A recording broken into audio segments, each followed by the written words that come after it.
SBI bank வந்து அவங்களோட எஃப்டியோட interest ரேட்ட வந்து கம்மி பண்ணியிருக்காங்க. ரெப்கோ ரேட் வந்து புள்ளி 25% கம்மி பண்ணனால, அவங்களும் அவங்களோட எஃப்டி ரேட்டோட இன்ட்ரெஸ்ட்ட கம்மி பண்ணியிருக்காங்க. முன்னாடி 7 நாளைக்கு வந்து 3.30% இருந்தது.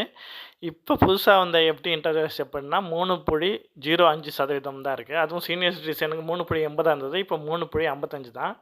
அதே 1 வருஷத்துக்கு எடுத்துட்டா வந்து 6.5% இருந்தது. ஆனா வந்து இப்போ வந்து 6.25% தான். சீனியர் சிட்டிசனுக்கு 7% இருந்தது. ஆனா வந்து இப்போ வந்து 6.75% தான். 3 வருஷத்துக்கு 6.55% இருந்தது. ஆனா இப்போ வந்து 6.30% தான்.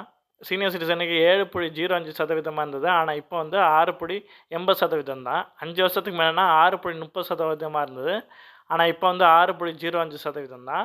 இதே சீனியர் சிட்டிசனுக்கு 7.30% இருந்தது. ஆனா இப்போ வந்து 7.05% தான். டேபிள் காலம் காட்டியிருக்கேன். இத பார்த்து வந்து யாருக்கு எவ்வளோ பெர்சன்டேஜ்னு சொல்லி பார்த்துக்கோங்க. மறக்காம வீடியோ யாருக்கு தேவையோ அவங்களுக்கு இத ஷேர் பண்ணிக்கோங்க. நன்றி.